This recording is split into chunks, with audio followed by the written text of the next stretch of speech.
ሰላም ጤና ይስጥልኝ ተመልካቾቻችን ከአንከር ሚዲያ ዝግጅት ክፍል ያክብሮ ሰላምታችንን እናቀርባለን። በወቅታዊ የአፋርና የትግራይ ሁኔታዎች ላይ በማተኮር ያገኘናቸው መረጃዎች ልናካፍላችሁ መተናል። ከዘውትር ተሳታፊያችን ጋር ያሉትን መረጃዎች እናቀርብላችኋለን።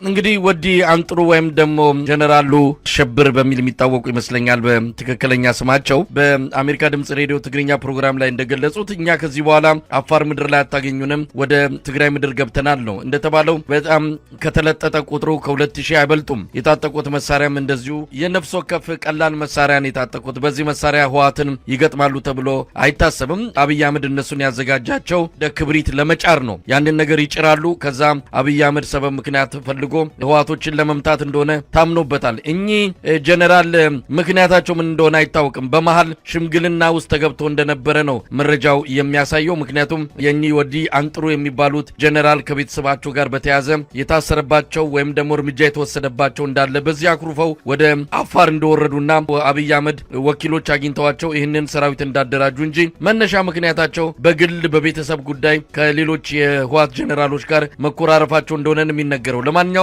ትግራይ መሬት ላይ ምን ሊያደርጉ ይችላሉ? የት እንዳሉ እንኳን ሊገልጹ የሚችሉበት ምንም አይነት ነገር የለም። አብይ አህመድ እየደገፋቸው መሳሪያ አስታጥቆ በጦርነት ውስጥ እንደው ፊት መሪ ጥይት አብራጅ ካላረጋቸው በስተቀረም ዋናው የጦርነት ተዋናይ አብይ አህመድና የአብይ ሰራዊት እንደሚሆኑ ምንም ጥርጥር የለውም። ነገር ግን አብይ አህመድ አሁንም በይፋ የገለጸው ነገር የለም። እስካሁን በዲጂታል ሰራዊቱ አማካይነት የምንሰማቸው መረጃዎች እንጂ ስለ ጉዳዩ ብልጽግና በአጠቃላይም የአብይ አህመድ አገዛዝ ምን አይነት አቋም እንዳለው የሚታወቅ ነገር የለም። አንዳንድ መረጃዎች እየወጡ ነው። በተለይ በኤርትራ በሚዋሰነው የድንበር አካባቢ የምንሰማው ነገር አብይ አህመድ በቅርቡ ምናልባትም በማንኛውም ሰዓት ከዚህ ጊዜ በኋላ በማንኛውም ሰዓት የድሮን ጥቃት ሊፈጽም እንደሚችል ነው።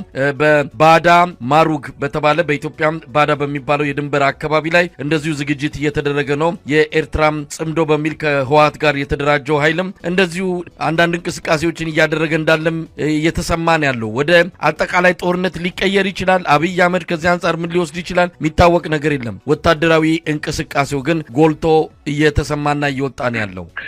መሳይኔ ከዚህ በፊት በጣም በተደጋጋሚ ጊዜ የፌደራል መንግስቱ አቅሙ የደከመ ስለሆነ ምክንያት ስለሌለው እንዲሁም በትግራይ አካባቢ ሄዶ እንቅስቃሴ በማድረግ የውጊያ እንቅስቃሴ አድርጎ ቦታውን መልሶ ለመቆጣጠር ጥረት ያደርጋል የሚል እምነት የለኝም ብዬ በተደጋጋሚ ተናግሬያለሁ። አሁን ግን ይሄ ስርዓት እንድንተነበይ እንኳን እድል የሚሰጥ ስርዓት አይደለም። እንደዚህ አይነት አቅም ስላለው እንዲህ ያደርጋል ብለን እንኳን ልንልበት የምንችልበት አቋም ላይ አይደለንም። ምክንያቱም አይኑን ጨፍኖ ወደፊት ወይንም ወደ ኋላ የሚሮጥ ስርዓት ነው። በጣም ደንግጧል፣ ፈርቷል፣ የሚያደርገውንም አያውቅም። በዚህ ለረጅም ጊዜ 5 እና 6 ዓመታት በጦርነት የቆየ የመከላከያ ሰራዊት ጀነራሎቹ ወጣው በቃው፣ ይሄ መከላከያ ከምሽግ ላይ ማደር መዋል በቃው፣ ደክሞታል፣ ረፍት ስጡት ብሎ ጀነራሎቹ እየተናገሩ በምሽጎቹ የመከላከያ አመራሮች፣ አለቆች፣ አምበሎች፣ የመቶ አለቆች፣ የሻምበል መሪዎች፣ የመቶ መሪዎች በፌስቡካቸው፣ በትዊተር፣ በሌላ የማህበራዊ ድረገጽ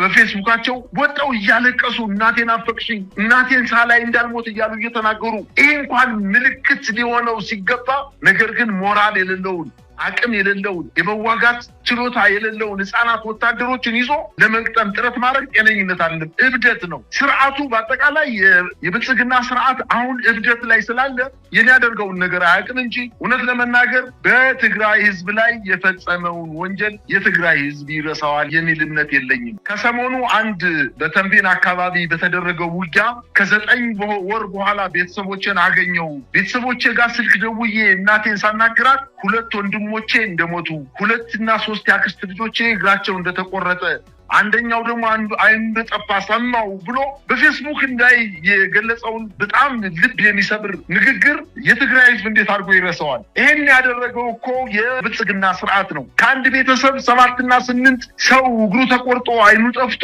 2-3 ወንድሞቹን ያልቀበረ ቤተሰብ የለም። ይሄንን ወንጀል የፈጸመ ስርዓት ያልዘመቱ ከህወሓት ጋር ያልሄዱ በከተማ ላይ ዝም ብሎ የተቀመጡ ወጣት ናቸው ብሎ ከተሞችን ሲቆጣጠር እንደዛ ወጣቶችን ደፍሮ ገሎ እግር ቆርጦ አይና ጥፍቶ እጅ ቆርጦ ያለ ስርዓት ከእንግዲህ በኋላ የትግራይን ህዝብ ለሁለት ከፍያ አንደኛውን ስቤ አስገባለሁ ብሎ ማሰብ ይሄ እብደት ነው ማለት ይቻላል። ነገር ግን አንተ እንዳልከው በተለያየ ጥቅማ ጥቅም የታሰሩ ሰዎች አሉ። ምናልባት ጻድቃን የራያ ቢራ ፋብሪካን እንዳልቀማ ብሎ ይሆናል። አዲስ አበባ ከተማ ላይ ህንፃዎች ሊኖራቸው ይችላሉ።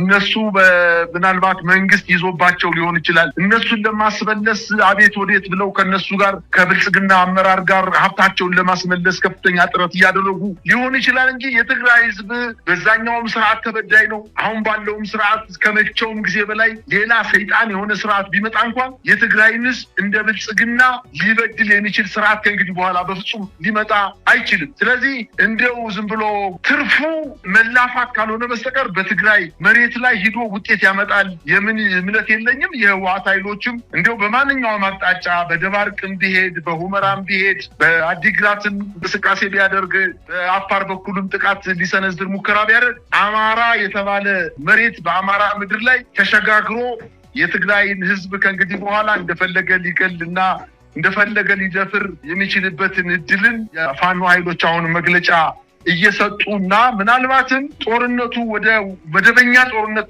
ከተሸጋገረ የፌዴራል መንግስቱ ባልጠበቀውና ባላሰበው መንገድ የመውደቂያ ጊዜው አጭር ሊሆን እንደሚችል ነው መገመት የሚቻለው። መሳይ ያው ይህንን የመጨረሻውን ሀሳብን ለማጠናከር ነው። አብይ አህመድ የማይቆጣጠረውን ጦርነት እየገፋበት ይገኛል። ከጦርነት ብዙ ኢትዮጵያ የከሰረችበት እሱም ቢሆን በስልጣን ላይ ቆየበት እንጂ ጤናማ የሆነ መልካም የሆነ አስተዳደር አስፍኖ እሱም ወዲህ ወዲያ መቅኖ አጥቶ በእንደዚህ አይነት እየተንከራተተ በየቀኑ እየቀጠፈና እየዋሸ የሚኖርበትን ዘመን ያከትም ነበረ።